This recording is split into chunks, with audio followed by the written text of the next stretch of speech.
دلوقتي هندخل على مواد سنة رابعة. أول 3 مواد إجباري، مادة اسمها مادة السبكترو كيم 345، الكيمياء العضوية الطيفية.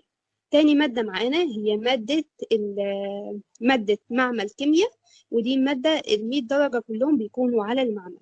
تالت مادة هي مادة بايو لاب 491، ودي برضو مادة بس مادة كلها معمل، ولكن دي مادة بايو. دول ال3 مواد الإجبارية. تيجي بعد كده على ال3 مواد بايو الاختياري. أنا هنا اتكلمت عن 3 مواد بس من المواد دي.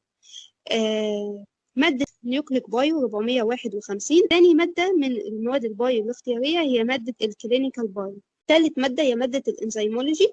مواد الكيمياء الاختياري بقى هتكلم عن 3 مواد برضو. مادة البترول كيم 441، مادة الكروماتوجرافي، والمادة دي مهمة في الشغل بعد التخرج، مادة البوليمر. وفي مواد تانية طبعا تقدر تختار ما بينهم، بس زي ما قلت أنا ذكرت 3 بس. بالنسبة لمواد الترم الثاني، مادتين إجباري، هو مادة معمل بايو ب100 درجة ومادة معمل كيمياء ب100 درجة برضه. بالنسبة للمواد الاختيارية، فعندك أنت حرية الاختيار، إن أنت مثلا ممكن تختار 4 بايو أو 3 كيمياء، أو العكس إن أنت ممكن تختار 3 كيمياء أو 4 بايو. فمثلا هنا أنا اخترت 4 بايو.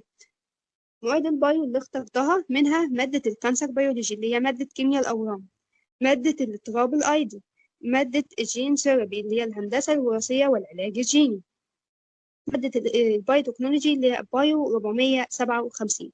دي مقدمة في التكنولوجيا الحيوية. ده بالنسبة لمواد بايو. بالنسبة لمواد كيمياء هتبقى 3 اللي باقيين. مادة دراجز فهي كيم 446 اللي هي كيمياء العقاقير والأدوية، ومادة كاتاليسيس.